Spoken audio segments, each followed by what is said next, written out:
The scream died in her throat the moment she realized what she was seeing in the alley behind the nightclub. Violet Harper had only ducked out the back door of Crimson Pulse for a breath of air that didn't taste like perfume and desperation, her head still ringing from 4 hours of bartending to a packed Friday night crowd. She'd expected to find nothing but dumpsters and maybe a stray cat. Instead, she found a figure crouched over another body, pale hands wrapped around the throat of what looked like a struggling man.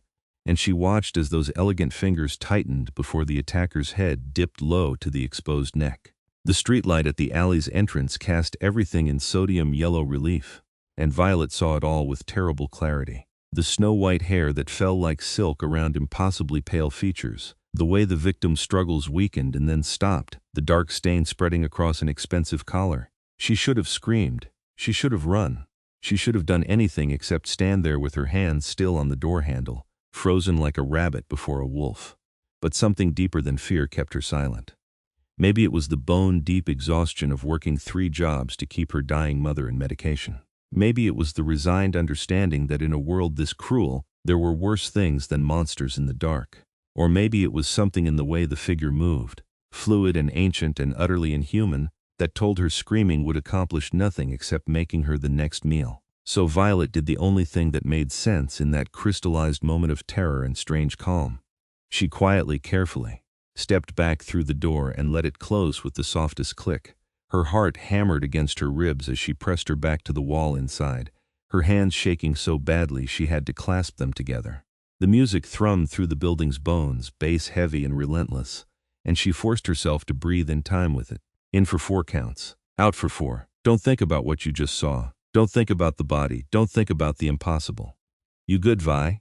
Marcus, the other bartender, called from behind the counter. You look like you've seen a ghost.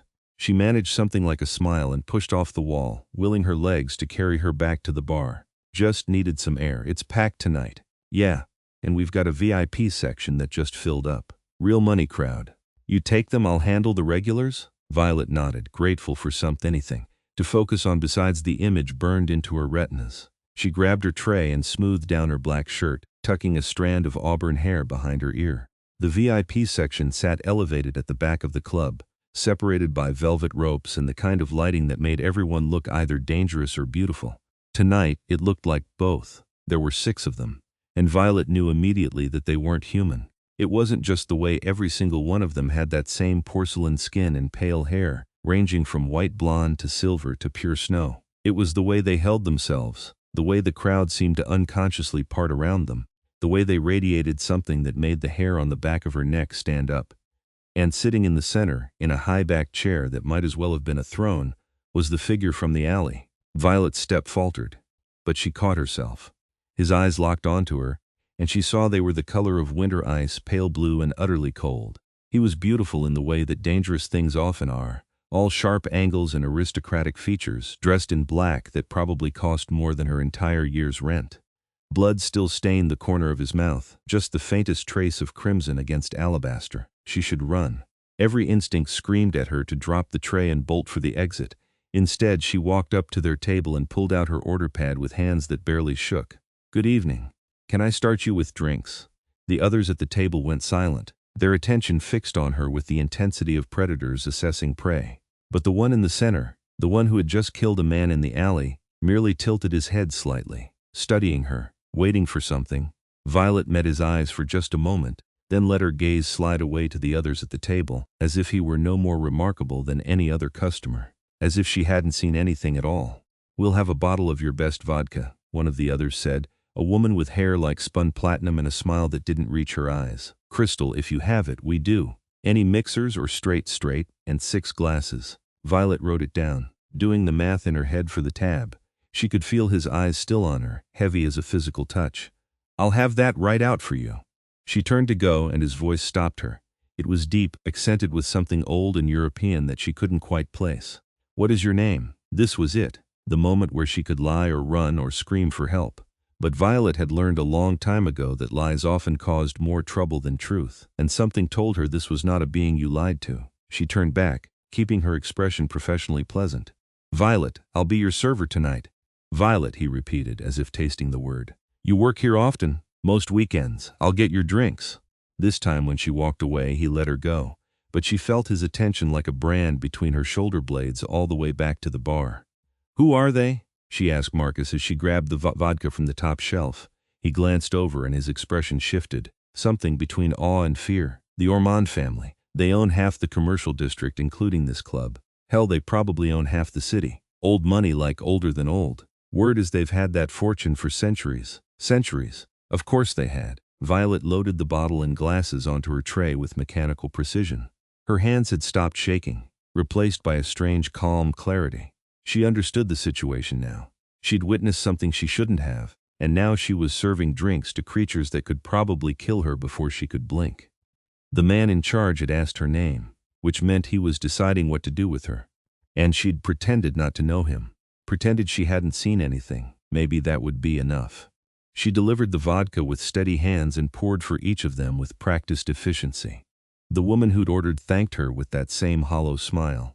Another, a man with platinum hair pulled back in a low tail, watched her with undisguised curiosity. But the one in the center, their leader, simply observed with those winter eyes. When she finished pouring, she set the bottle in the center of the table. "Can I get you anything else?" "That will be all for now, Violet," he said, and the way he used her name felt like a test. She nodded and retreated, feeling like she'd just survived something she didn't fully understand. The rest of the night blurred past in a haze of drink orders and credit card tips. The VIP section remained occupied, the Pale family holding court like lords among peasants.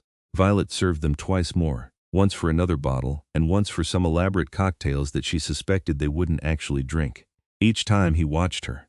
Each time she acted as if he were just another customer. It wasn't until closing, when she was counting out her tips in the back office, that Marcus knocked on the doorframe. "Hey, VIP section left you something." He held out an envelope, heavy paper embossed with a seal she didn't recognize. Inside was $500 in crisp bills and a card with an address printed in elegant script. "What is this?" she asked, but Marcus had already shrugged and walked away. Violet stared at the card for a long moment, then tucked it into her purse. She should throw it away. She should forget this night ever happened. She should definitely not go to whatever that address led to. But she thought of her mother's medical bills, stacked on the kitchen counter like a monument to desperation. She thought of the 3 jobs that barely kept them afloat, of the notice from the landlord threatening eviction, of the way her mother tried to hide how much pain she was in. She thought of how tired she was, how tired she'd been for years. And she thought of winter blue eyes and the strange, terrible moment when she'd chosen silence over survival instinct. The card stayed in her purse. Violet didn't sleep that night. She lay in her narrow bed in the apartment she shared with her mother, staring at the water stains on the ceiling and listening to the sounds of the city beyond their thin walls. Every time she closed her eyes, she saw the alley, the feeding. The moment of choice. What did it mean that he'd given her an address? Was it a threat? An invitation? A test? By the time pale morning light crept through the curtains, she'd made her decision. Maybe it was stupid. Probably it was dangerous. But Violet had been playing it safe her whole life, and safety had gotten her nothing but debt and exhaustion, and a future that looked like an endless gray corridor of barely surviving. If these creatures wanted to kill her, they could have done it already. And if they wanted something else, well, maybe she could negotiate. Maybe she could turn one terrifying night into something that would actually change her circumstances. It wasn't hope, exactly. But it was something. She called in sick to her morning job at the diner, feeling guilty but resolute. Then she looked up the address on her phone. The Ormonde estate occupied a full city block in the old quarter, hidden behind iron gates and walls covered in ivy that had to be at least a century old. Violet stood outside those gates in the afternoon light, wearing the nicest dress she owned, a dark green thing she'd bought secondhand for her mother's last hospital benefit dinner, and feeling absurdly underdressed. There was a call box. She pressed it before she could lose her nerve. "Yes?" The voice was male, accented professional. "My name is Violet Harper. I was given this address last night." Silence then. "Of course, please, enter." The gates swung open with silent precision, revealing a driveway that curved through manicured grounds toward a mansion that looked like it had been transplanted from Victorian England. Violet's footsteps crunched on gravel as she walked, her heart rate picking up with every step. The front door opened before she could knock. A man stood there, pale and elegant in a butler's suit, his silver hair pulled back severely. Another vampire. She was getting better at recognizing them. "Miss Harper, please, follow me." The interior was exactly as excessive as she'd expected. Marble floors, paintings that looked like they belonged in museums, furniture that was probably worth more than her entire apartment building. The butler led her through hallways that seemed to go on forever, until finally stopping before a set of double doors. "He's expecting you in the study." The butler opened the doors and stepped aside. The study was all dark wood and leather, lined with books that smelled of age and knowledge. And there, standing before a window that looked out over the grounds, was the vampire from last night.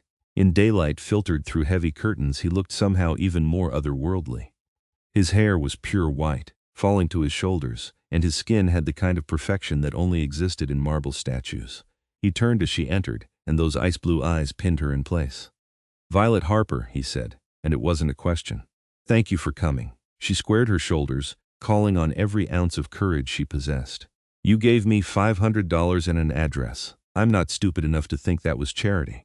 Something that might have been approval flickered across his face. "Direct, I appreciate that. Please sit." He gestured to one of the leather chairs. Violet sat, mostly because her legs were shaking again.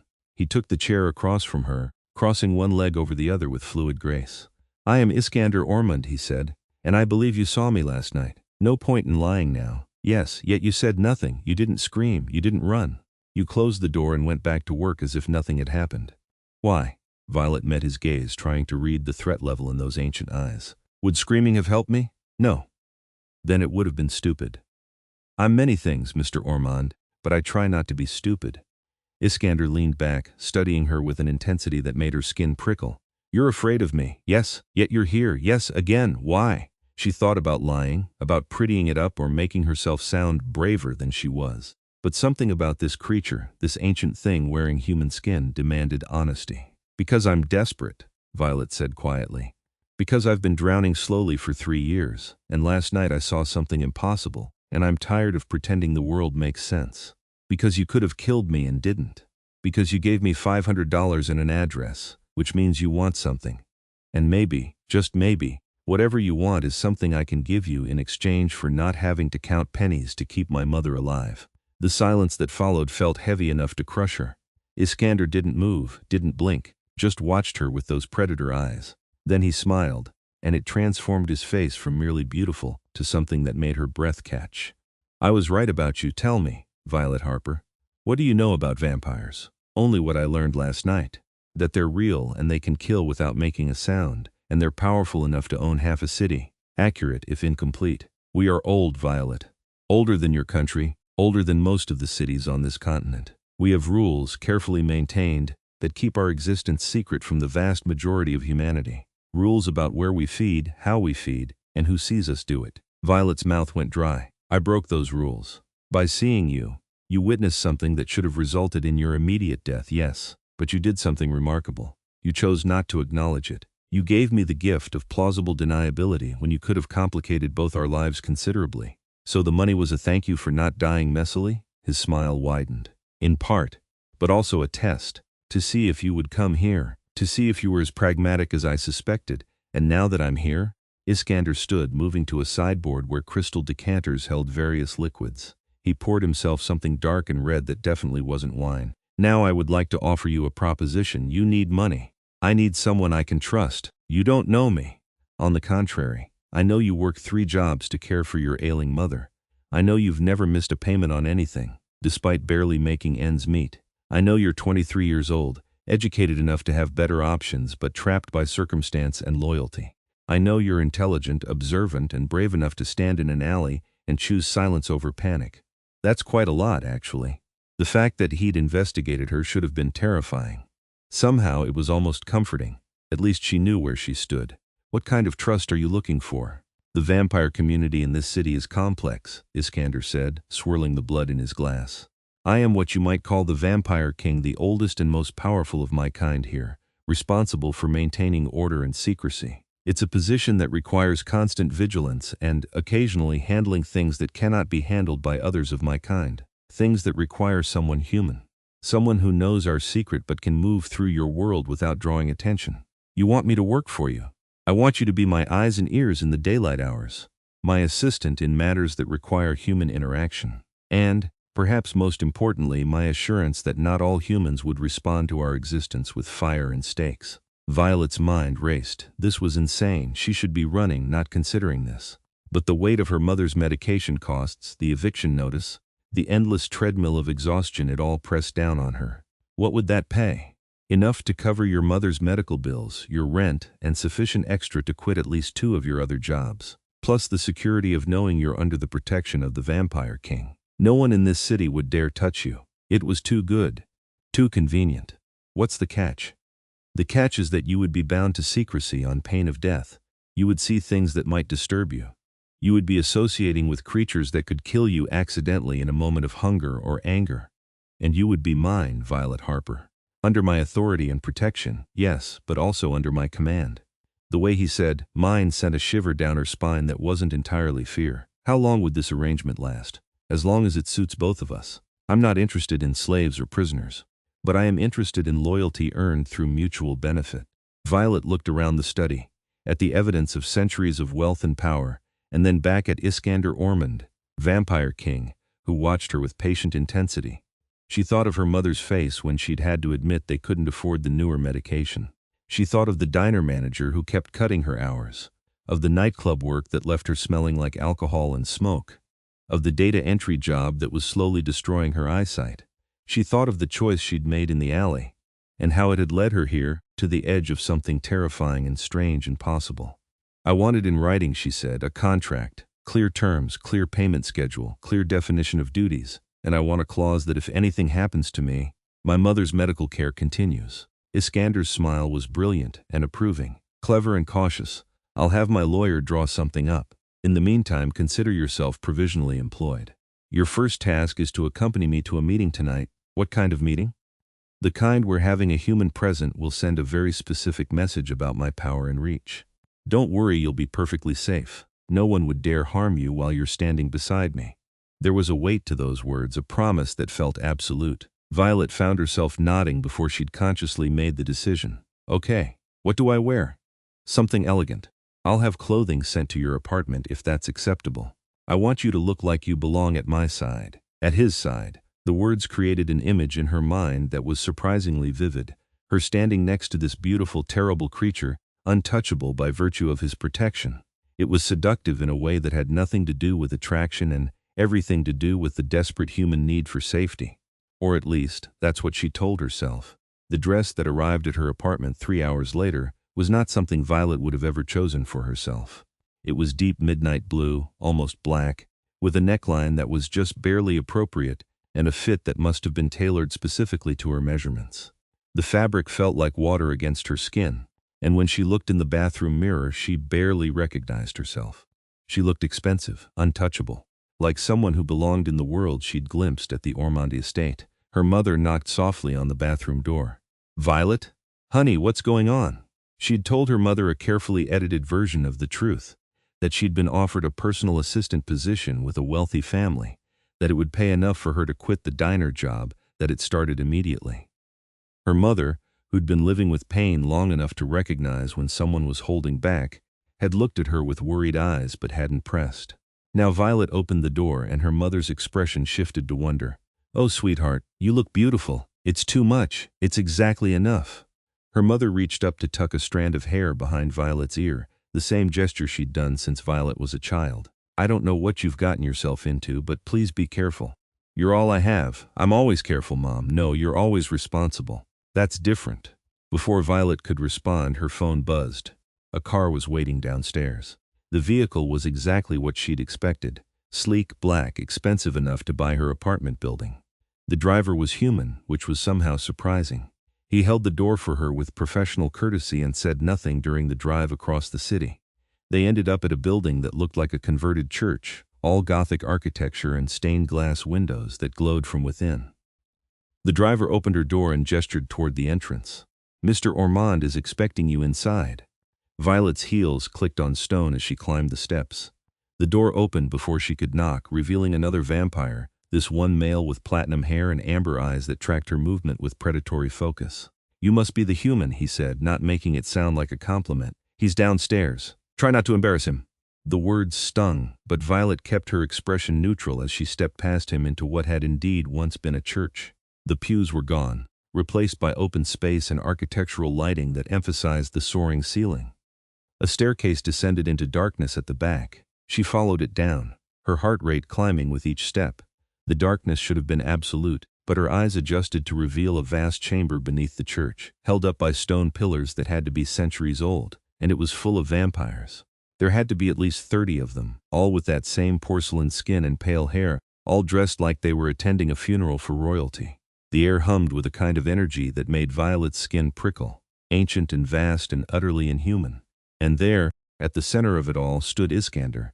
He turned as she descended the last step, and the conversation in the chamber died. Every pair of eyes fixed on her with varying degrees of curiosity, hunger, and hostility.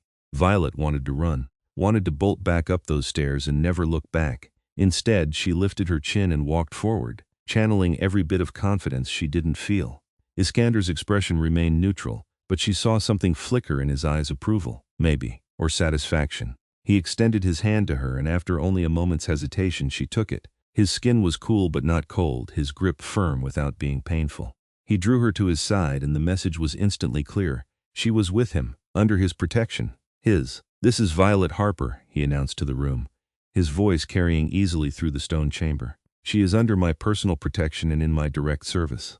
Any insult to her is an insult to me. Any harm to her will be answered as if it were harm to me. Is that understood? The vampires murmured acknowledgement, but Violet could see the calculation in their eyes. They were wondering what made her special, why their king would make such a declaration for a human.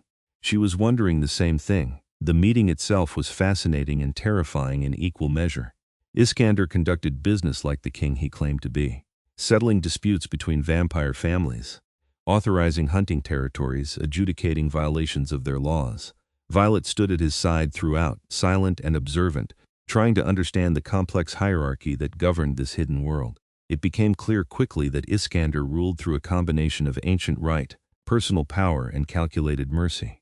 He was fair but absolute, and the other vampires deferred to him with a respect that bordered on fear, and he kept her at his side the entire time, occasionally touching her elbow or the small of her back, constant small reminders to the room that she was his. It should have felt objectifying. Instead, it felt strangely safe. When the meeting finally concluded, Iskander guided her back up the stairs and into the cool night air. The car was waiting, and he climbed in beside her instead of sitting across. "You did well," he said as the car pulled away from the converted church. "Better than I expected, actually. You weren't intimidated." "I was terrified," Violet admitted. "I'm just good at hiding it." "Even better." He studied her in the dim interior of the car. "Did you understand what you witnessed tonight?" "I think so. You're not just rich and powerful, you're basically running a shadow government for all the vampires in the city." Crude but accurate. Every major city has a vampire authority. I've held this position for nearly 400 years. 400 years. The number was incomprehensible. Violet looked at him, trying to reconcile this creature who looked barely 30 with something that had lived through centuries of human history. "Why me?" she asked quietly. "You could have anyone. Why choose a bartender you caught witnessing a feeding?" Iskander was quiet for a long moment, his expression unreadable. "Because you had every reason to scream and didn't. Because you understood in that moment that survival sometimes means accepting the impossible. Because when I looked at you tonight, standing in a room full of predators, you didn't flinch. And because I've lived for 4 centuries, Violet Harper, and I've gotten very good at recognizing rare things." The weight in his words made her breath catch. "What am I supposed to be rare at?" "Adapting, surviving, seeing monsters and choosing pragmatism over panic." He paused. "Being trusted." The car pulled up to her apartment building, humble and worn compared to everything else she'd seen tonight. The driver opened her door, but before she could step out, Iskander caught her wrist gently. "The contract will be ready tomorrow. You'll have your first official assignment on Wednesday. Until then, rest. And Violet, thank you." She nodded, not trusting her voice, and climbed out into the familiar chaos of her neighborhood. The car pulled away, and she stood there for a long moment, feeling like she'd just returned from another world. Which, in a way, she had. The next few weeks blurred into a strange new routine. Violet quit her job at the diner and cut back her hours at the nightclub. She kept the data entry work because it was flexible, but most of her time now belonged to Iskander. The contract, when it arrived, was exactly as promised. Clear terms, generous payment, and legal protection for both her and her mother that extended beyond death. She signed it with steady hands, and the first payment arrived in her bank account the next day. Enough to pay 3 months of rent, her mother's medications, and still have money left over. For the first time in 3 years, Violet could breathe. Her duties were varied and strange. Sometimes Iskander needed her to handle correspondence with human businesses. Sometimes she accompanied him to meetings as a symbol of his reach into the daylight world. Sometimes she simply sat in his study while he worked, a human presence that seemed to settle something in him she didn't fully understand. And slowly, carefully, they began to know each other. Violet learned that Iskander had been born in Romania in 1621, turned during a war he barely remembered anymore. She learned that he'd come to America in 1856, and built his fortune through careful investments and the kind of patience only immortality could teach.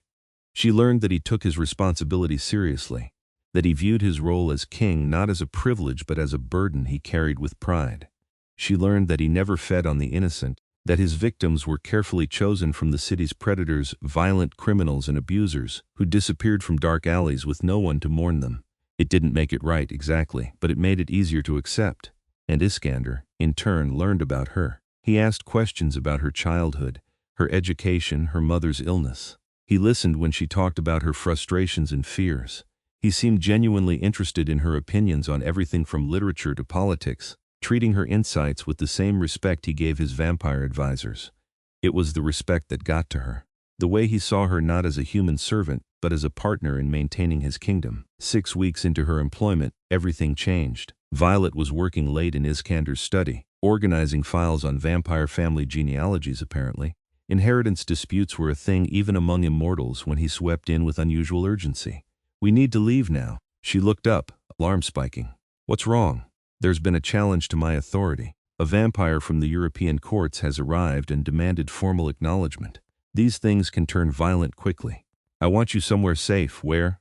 "My private residence. No one knows its location except my most trusted people.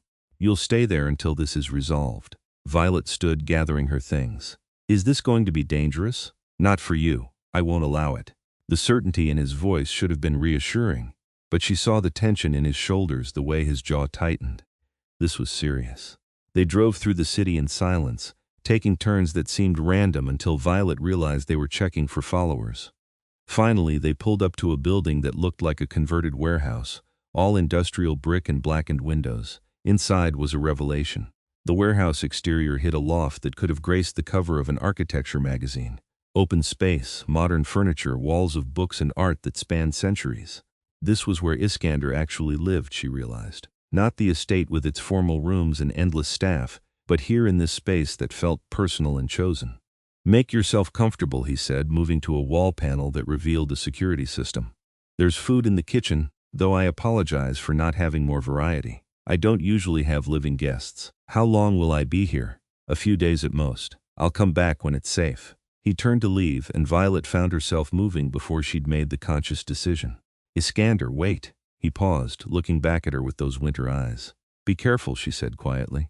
"Please." Something in his expression softened, became almost human. "I've survived 400 years, Violet. I don't intend to stop now." But he didn't leave immediately. Instead, he crossed back to her, reaching up to tuck a strand of hair behind her ear in an echo of her mother's gesture. His cool fingers lingered against her cheek. "I'll come back to you," he said, and there was a promise in those words that went beyond simple reassurance. Then he was gone, moving with that preternatural speed that still startled her, and Violet was alone in the Vampire King's private sanctuary. She explored cautiously at first, feeling like an intruder despite his permission. The books were incredible, first editions and ancient texts in a dozen languages. The art ranged from Renaissance paintings to modern photography. Everything spoke of long life and careful curation, of someone who'd had centuries to develop exquisite taste. It felt intimate, being here, like she was seeing parts of Iskander that he kept hidden even from his vampire court. Violet found the bedroom and paused in the doorway. The bed was enormous, draped in dark fabrics that looked like silk. Did vampires sleep? She'd never thought to ask. There was so much about him she didn't know, despite the hours they'd spent together. She realized, with a strange flutter in her chest, that she wanted to know everything. The thought should have been alarming. He was a vampire, a creature that fed on human blood, something that had lived longer than her country. The power imbalance was absurd, the danger real, the entire situation impossible. But when she thought of Iskander, what she felt wasn't fear anymore. It was curiosity and respect and something warmer that she wasn't quite ready to name. Violet made herself dinner from the surprisingly well-stocked kitchen apparently. He did keep human food on hand and settled onto the couch with one of his books, a worn copy of Romanian poetry that had notes in the margins in what must be his handwriting. She fell asleep there, the book open on her chest, and didn't wake until she felt a cool hand gently smoothing her hair. Her eyes opened to find Iskander kneeling beside the couch, still dressed in the formal black he'd worn when he left, but now with tears in the fabric and what looked like blood not his spattered across his shirt. "You're back," she said, voice rough with sleep. "I promised I would be."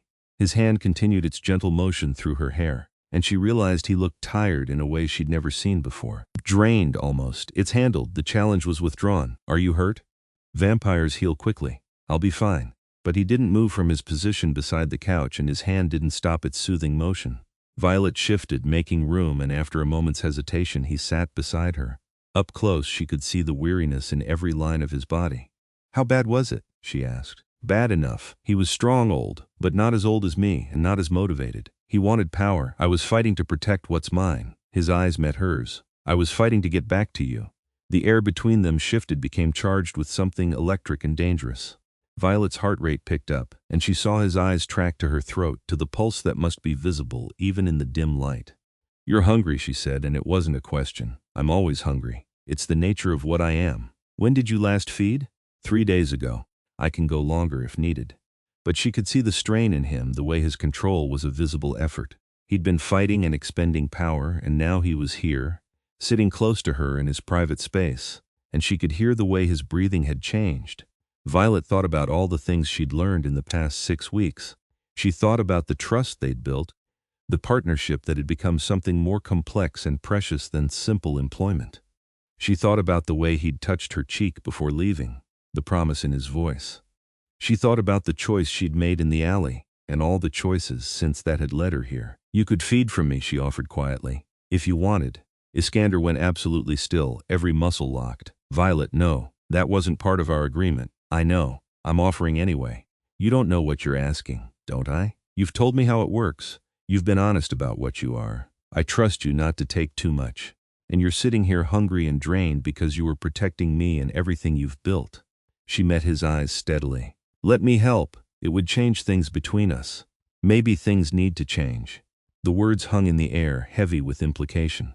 Iskander's hand had stilled in her hair, and she could see the war in his expression, hunger and desire fighting against control and honor.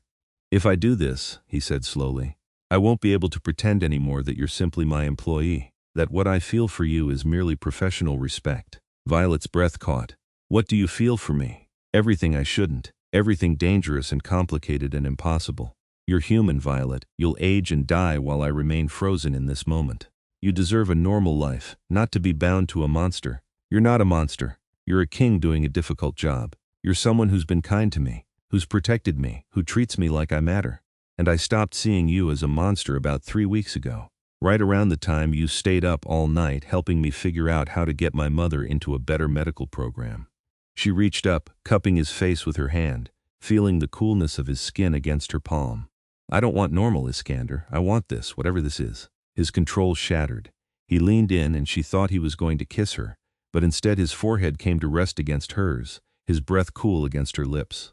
"You undo me," he whispered. "You walk through my world without fear and look at me like I'm not something to run from. Do you have any idea how rare that is? How precious? Then stop fighting it. Feed from me. Let me be close to you." Iskander pulled back just enough to look into her eyes, searching for doubt or fear. Whatever he saw there must have satisfied him, because he nodded slowly. "Lie back," he said softly, "and if you want me to stop at any point, just say so."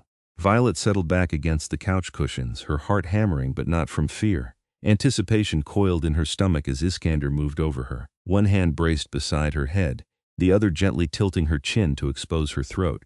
"This will hurt at first," he warned, "but then it will feel different, good even. It's how we evolved to make our prey compliant. I'm not your prey." His smile was beautiful and sad. "No. You're something far more dangerous to me than that." Then he lowered his head, and she felt the cool press of his lips against her throat, seeking the pulse point. His tongue traced over her skin, and despite everything, she felt heat pool low in her belly. The pierce of his fangs was sharp and bright, making her gasp. But he was right, the pain faded almost immediately, replaced by a warmth that spread from the bite site through her entire body. It felt intimate, this sharing of her blood, of her life force. She could feel him drinking, could feel the pull of her blood leaving her veins. And it should have been terrifying. Instead, it felt right. Like something clicking into place. Her hands came up to tangle in his white hair, holding him to her, and she felt him make a sound against her throat that was almost a groan. His free hand found her waist, gripping like he was anchoring himself. Time seemed to slow and stretch. Violet felt dizzy but not weak, floating but not lost. She was aware of Iskander's weight, his scent like winter air and old books, the careful way he held her even as he fed. When he finally pulled back, his eyes had changed, the blue now ringed with crimson. Her blood stained his lips, and he looked wild and beautiful and not remotely human. "Violet," he said, and her name was a prayer and a curse. Then he was kissing her, and she could taste copper and something else. Something that was purely him. His kiss was demanding but careful, passionate but controlled, and she responded with equal fervor, pulling him closer. They broke apart gasping, and Iskander pressed his forehead to hers again. "This is madness. You make me forget centuries of caution." "Good," Violet said, surprised by her own boldness. "Maybe you've been cautious for too long." He laughed, the sound startled and genuine. "Maybe I have." They stayed like that for a long moment, tangled together on the couch, crossing lines that could never be uncrossed.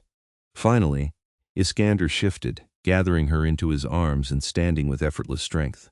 "You need rest. You'll be weak for a few hours after feeding." He carried her to the bedroom and laid her gently on the silk-covered bed.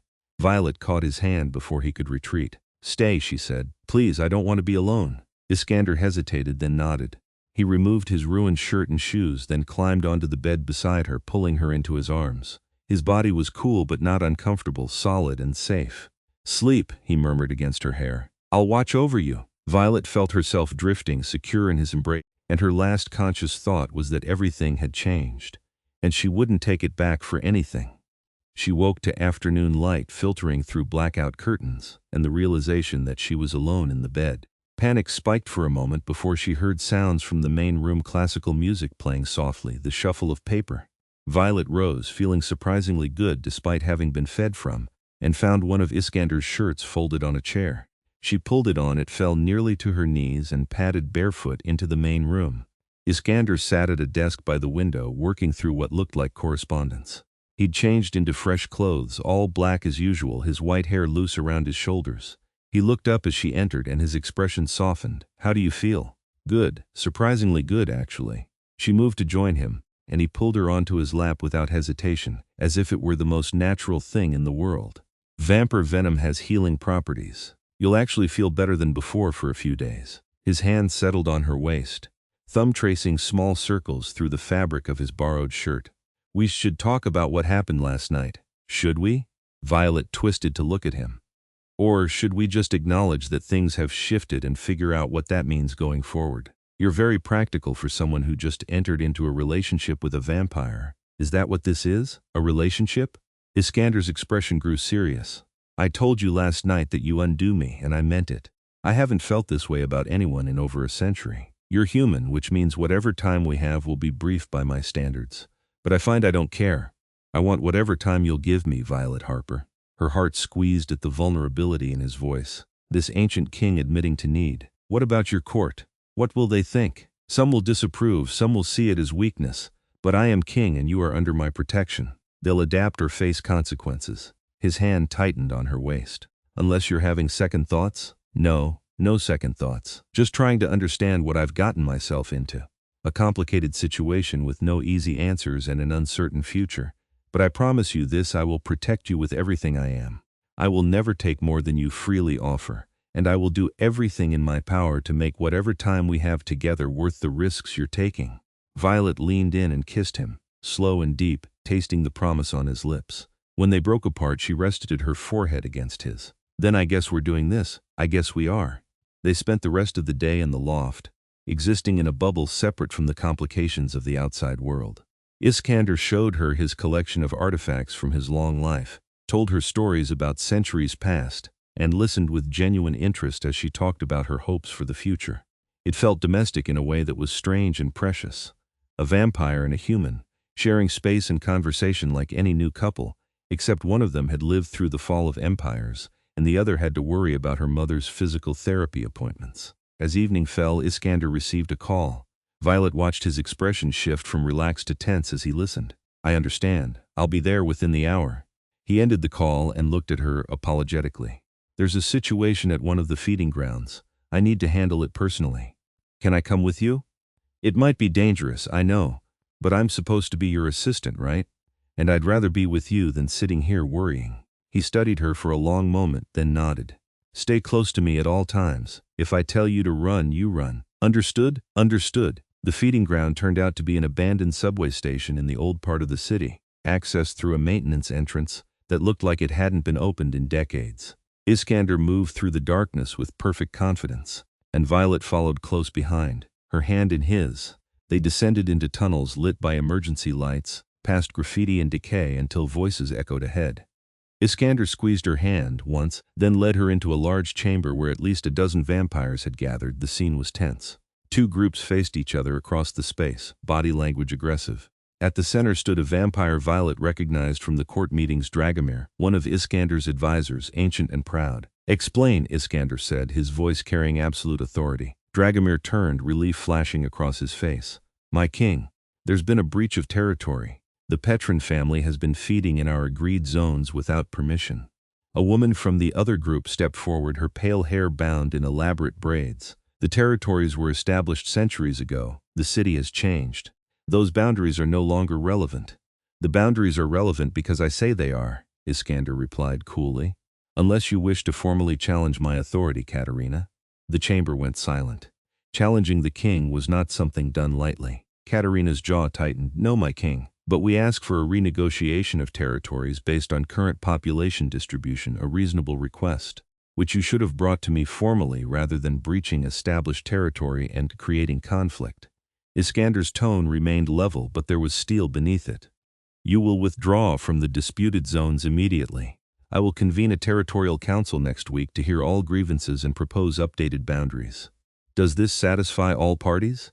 Both sides murmured agreement, the tension dissipating slightly. But Katerina's eyes had found Violet standing slightly behind Iskander, and her expression shifted to calculation.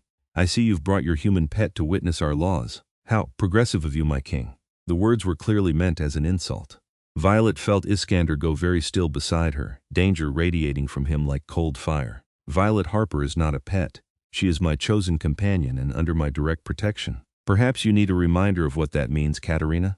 The threat was unmistakable. Katerina paled, which was impressive for a vampire, and quickly lowered her eyes in submission. I apologize, my king. I meant no insult. See that you don't make the same mistake again. Iskander's hand found Violet's, his grip possessive. This matter is settled.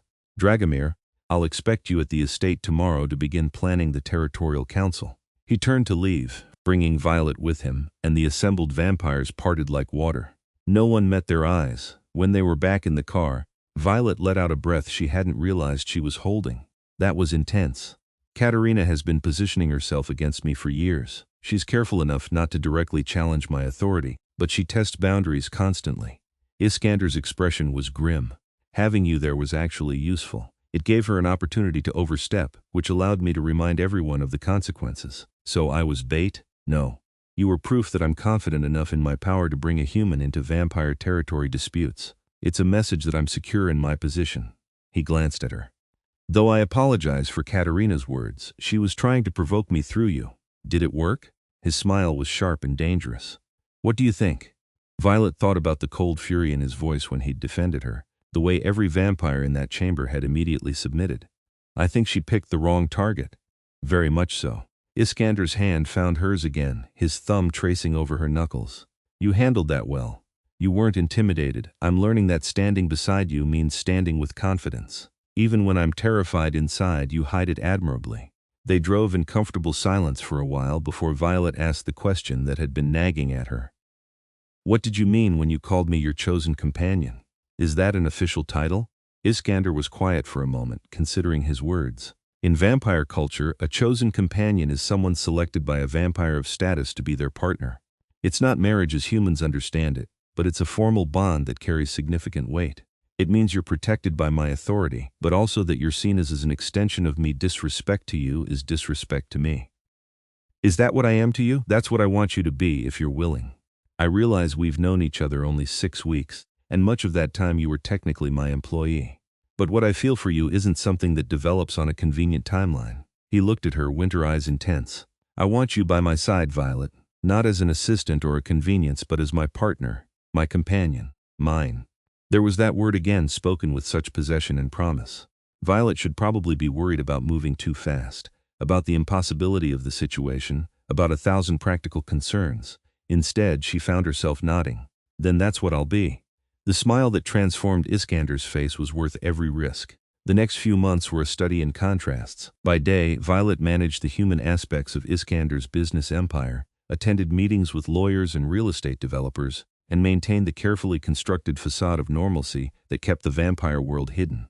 By night, she stood at his side in vampire courts and councils, learning the intricate politics of immortal society. And in between, in stolen moments and quiet hours, they learned each other. Violet discovered that Iskander loved music with desperate passion, that he'd known composers whose names were in history books, that he could play the piano with heartbreaking skill. She learned that he was less lonely than he was alone, that 400 years had taught him to hold himself apart from both humans and vampires alike. She learned that he was gentle with her in ways he was with no one else, that his control was absolute until she chose to break it, that he looked at her sometimes like she was the most precious thing in his long existence. And Iskander, in turn, discovered every facet of the complicated, brilliant, brave woman who had chosen to stand beside him. He learned her tells when she was worried about her mother, the way she bit her lower lip when thinking through a problem, how she hummed unconsciously when she was content. He learned that her strength wasn't the absence of fear but the choice to act despite it, that her loyalty once given was unshakable, that she challenged him in ways no one had dared in decades. He learned that he was completely, irrevocably in love with her. The realization hit him one evening as he watched her curled up on his couch, reading through territorial documents and making notes in the margins with her characteristic focus. The lamplight turned her auburn hair to copper, and she'd stolen another of his shirts to wear, and she looked perfect and impossible and utterly at home in his space. She looked up, catching his stare, and her expression softened into a smile. "What? I love you," he said, the words escaping before he could calculate their wisdom. "I have loved you for weeks now, I think, but I'm only just admitting it to myself." Violet set down her papers, her eyes wide. "Iskander, you don't have to say it back. I know this is complicated and strange, and I love you too," she interrupted. "I think I have since you carried me to bed after feeding.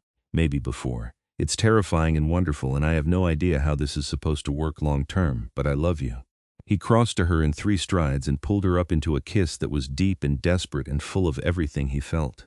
She responded with equal passion, her hands tangling in his hair, her body pressing against his. When they broke apart, both breathing hard, Iskander rested his forehead against hers. "I don't know how this works either, but I know I want to spend whatever time we have together. I know I want to give you everything I can, and I know that if anything ever threatened you, I would burn the world to keep you safe." "That's very dramatic. I'm 400 years old. I'm allowed to be dramatic." She laughed, the sound bright and genuine, and kissed him again. They made love that night for the first time, a slow exploration of skin and desire and trust. Iskander was careful with his strength, reverent in his touches, and Violet learned that vampire and human could fit together perfectly despite all the differences. Afterward, tangled together in his bed, Violet traced patterns on his chest and asked the question she'd been avoiding. "What happens when I get old?" Iskander's hand stilled in her hair. "I don't know. I try not to think about it. We should think about it. I'm human. I'm going to age while you stay frozen like this. Eventually I'm going to die, I'm aware." His voice was tight with tension. "There are options though, right? You could turn me." He pulled back to look at her, his expression serious. "Violet, turning someone is not a decision to make lightly. It's not romantic, it's killing them and hoping they resurrect as a vampire. Many don't survive, and those who do are changed fundamentally. You would be immortal, yes, but you would also be a predator. You would need blood to survive. You would lose your humanity in ways that can't be undone. But I could stay with you. Yes, but at what cost?" His hand cupped her face. "I love you exactly as you are. Human, mortal, warm, and alive. The thought of you aging and dying tears at me, but the thought of stealing your humanity is worse. I won't make that choice for you, and I won't make it lightly." Violet absorbed this, understanding the weight of what he was saying. What if I wanted it anyway? What if I chose it? Then we would have a very serious conversation, and I would make sure you understood exactly what you were choosing. But not tonight. Tonight, you're young and alive and mine, and I want to enjoy that. She nodded. accepting the postponement if not the conclusion, and settled back against him. They had time to figure it out. Maybe not centuries, but enough. Or so she thought. The attack came on a Tuesday. Violet was leaving her mother's physical therapy appointment, walking through the parking garage when she felt the prickle of being watched. She turned, heart rate spiking, and saw 3 figures emerge from behind a concrete pillar. Vampires. But not ones she recognized from Iskander's court. Violet Harper, the one in the center, said, his accent thick and Eastern European. The human who has bewitched our king. How convenient to find you alone. She backed up, hand going for her phone. Iskander had given her a direct line that would bring him running. But the vampire moved with inhuman speed, slapping the phone from her hand and sending it skittering across the pavement. I don't think so. We're going to have a conversation, you and I. Iskander will kill you for this, Violet said, proud that her voice didn't shake. Perhaps, but you'll be dead and he'll be weakened by grief. Katerina sends her regards. The name sent ice through her veins. This was an assassination, political and cold. They were going to kill her to hurt Iskander, to undermine his authority by proving he couldn't protect what was his. The vampire reached for her, and Violet did the only thing she could. She ran. She made it maybe 10 feet before he caught her, hands like iron bands around her arms. She screamed, loud and desperate, and felt his grip shift to her throat. Make this easy, human. You're going to die either way. Violet's vision started to gray at the edges, her lungs burning. This was it. She was going to die in a parking garage, and Iskander would find her body, and everything they'd built with the vampire suddenly released her, his body flying backward like he'd been hit by a truck. Violet collapsed to the concrete, gasping, and looked up to see Iskander standing over her. He looked like something out of a nightmare. His eyes were fully crimson, his fangs extended, and the rage coming off him was palpable. The 3 vampires scrambled to their feet, suddenly aware they'd made a terrible mistake. You touched her, Iskander said, his voice deadly quiet. You dared to put your hands on what is mine. My king, you were committing treason. And now you're going to die. What happened next was too fast for Violet's human eyes to fully follow. Iskander moved like death itself, and the vampires who had attacked her didn't stand a chance. It was brutal and efficient and over in seconds, leaving 3 bodies rapidly turning to ash on the concrete. Then Iskander was kneeling beside her, his hands gentle despite the violence still thrumming through him. Violet, are you hurt? Did they? I'm okay, she managed, though her throat ached and she was shaking. You came. Always. I will always come for you. He gathered her into his arms, holding her with desperate care. I'm sorry. This is my fault. Katerina used you to strike at me. It's not your fault, it's hers. Violet pulled back to look at him. What are you going to do? His expression went cold. I'm going to remind everyone why I'm king. The vampire court was convened within hours. Every vampire of status in the city summoned to the underground chamber beneath the converted church. Violet stood at Iskander's side, bruises darkening her throat, a visible testament to the attack. Katerina stood in the center of the chamber, flanked by 2 guards, her expression defiant but her fear palpable. You ordered an attack on my chosen companion, Iskander said, his voice carrying to every corner. You sent assassins to kill the woman under my personal protection. This is treason of the highest order. I did what was necessary to protect our kind, Katerina shot back. You've been weakened by your obsession with this human. You bring her into our world, elevate her above vampires who have served loyally for centuries. You make us look weak. I make you look weak? Iskander's laugh was sharp and dangerous. I have ruled this city for 400 years. I have kept our secrets safe, our people fed, our territories secure. And you think falling in love makes me weak? He moved forward, and the crowd parted before him like he was Moses at the Red Sea. He stopped directly in front of Katerina, and the rage in his eyes would have reduced a lesser vampire to ash. Love is not weakness. Love is having something worth protecting with everything you are. It's having something that makes immortality bearable. But you wouldn't understand that, would you, Katerina? You've lived 300 years without caring about anything beyond your own ambition. He turned to address the assembled court. Let this be a lesson to all of you. Violet Harper is mine, my chosen companion, my love, the one I will protect above all others. Any insult to her is an insult to me. Any harm to her will be answered with death. There is no negotiation, no mercy, no exception. He looked back at Katerina. You committed treason, the punishment is death. But I'm going to give you a choice. Face me in single combat here and now. If you win, you take my position. If I win, you die. Or you can submit, swear renewed loyalty, and accept exile from this city. It was a calculated offer. Katerina couldn't win in single combat against Iskander. He was too old, too powerful. But exile meant losing everything she'd built here, every alliance and territory. She stood there for a long moment, pride warring with survival instinct. Finally, she lowered her eyes. I submit. I swear renewed loyalty and accept exile. You have until dawn to leave the city. If you're found within my territory after that, the mercy I'm showing tonight is forfeit. Go. Katerina left, her guards following, and the tension in the chamber broke like a thunderstorm dissipating. The other vampires murmured among themselves, but the message was clear.